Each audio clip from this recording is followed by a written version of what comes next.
So with this vid, once I get my podcast up and running, 2007 First Retro Playoff Jordan 8. Just the midsoles are surprisingly very strong on these still, largely just due to being worn a lot. I actually picked these up in 2010.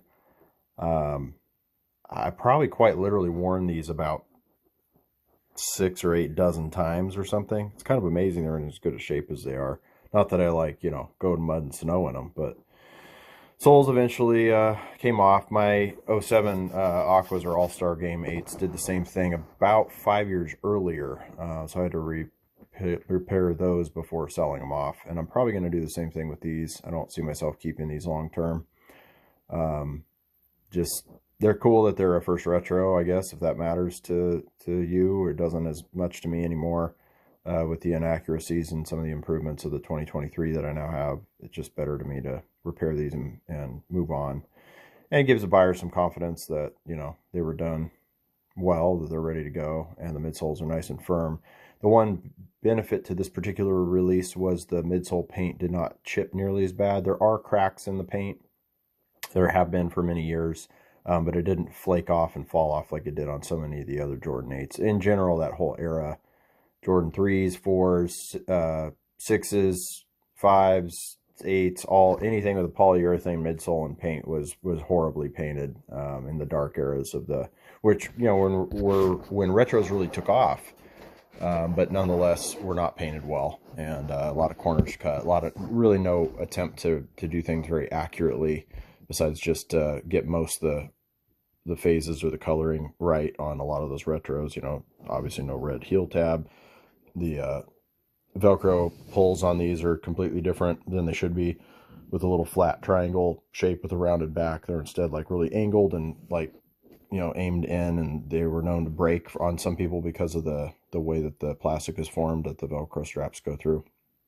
I never use mine strap, but anyway, history aside, just using a razor here to shove off some of the old glue, and then that one ended up coming apart kind of unexpectedly. I was trying to leave the toe alone to give myself some kind of a form to follow for the rest of the sole to be adhered, but it ended up, the toe came undone kind of in the middle of it, so just kind of using this to get rid of all the excess glue, and then using a little bone rasp to prep that surface. Really should not be removing that material. Removing the glue is one thing. Removing the actual Durasuck, as I like to call it, is not wise. That's just my take. You're not trying to shrink the size of the shoe, and you're doing that by millimeters when you start removing actual upper, as opposed to just removing glue. So something to keep in mind. It just makes it that much harder for the sole to go back on and be a clean, tight bond all the way around when you're starting to shrink the upper.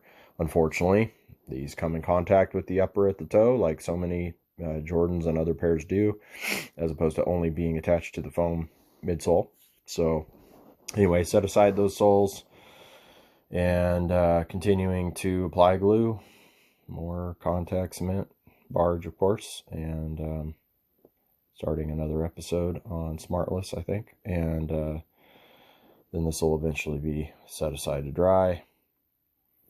And just kind of being careful going around the edges to get all the contact cement in all the right places and not slop it all over the what we like to lovingly call a shank plate. But I'm telling you, that piece of plastic is wafer thin and makes almost no impact on the performance of the sneaker. It's the fun zigzag, primary color on the bottom is really just for looks, and the color can be shaved off with minimal effort on accident, or even just by walking and it coming into contact with, rocks or anything in the ground. It's kind of insane how fragile that very thin, flexible piece of plastic is. It really only takes a rigid shape when it's attached to the midsole foam. Back to the 2002 Royal Humaras. I'm having to use an ice pack to finally get these toe caps piece to seal up that grip tape material at the toe. That's not like the originals. It's just really doesn't like to be re-glued. Kind of a very frustrating portion of the shoe to work on that was otherwise not that hard of a re-glue. So just finally getting that laced up and so nice to have that one, kind of up and wearable, and then able to basically move on and get back to the final little touches, because I had to put a little glue in the toe cap. Very common to have to seal up certain little parts and pieces at the end of a glue job to make sure it's firm, and ended up getting that French Blue 12 100% dialed on that particular shoe.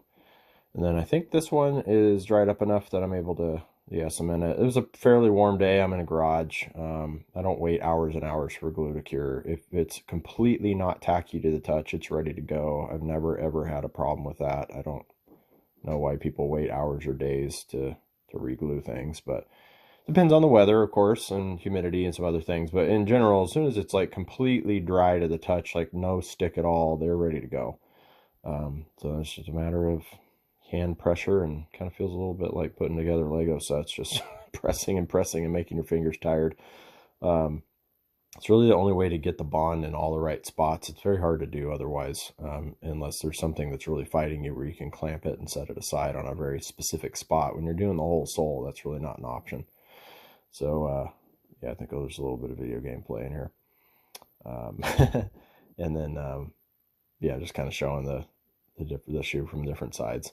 Anyway, yeah, making sure it's all pressed together well, doing a little heat. Yeah, I found a little spot that it didn't quite get bonded all the way around that quote-unquote plate on the sole.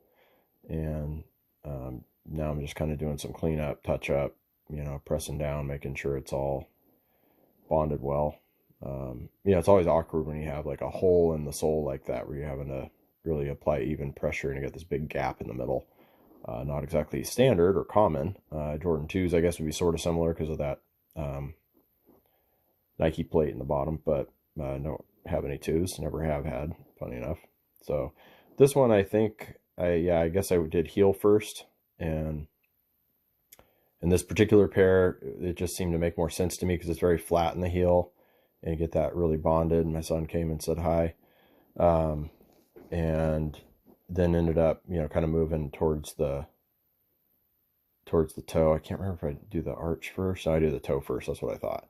So then to get the toe and then do the middle last. So that way you can kind of get the flexibility, the slightly rounded shape of the sole to the midsole, kind of bonded, and then go back and do the center when it's all, basically get the bookends done first. And I found that to be probably the most valuable thing to repeat when it comes to doing re-glues on outsoles.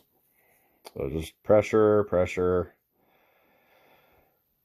checking and reheating and more pressure. It's just kind of a non-stop part of getting it done, and finding some gaps, sealing them up.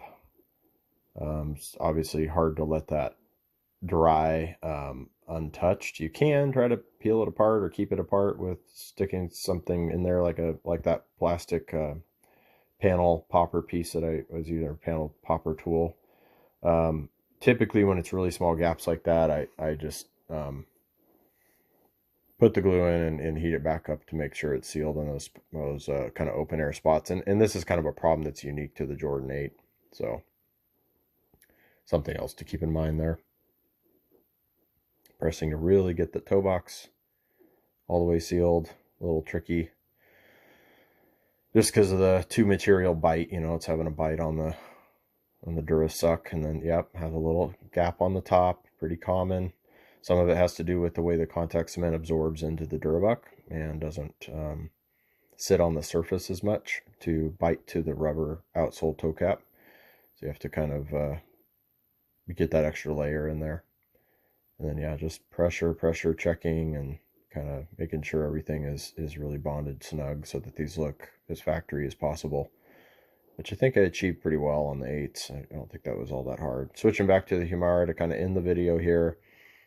Just kind of touching up the toe cap, and I think those are finally about done before I move on to these, the other shoe of the French Blue 12.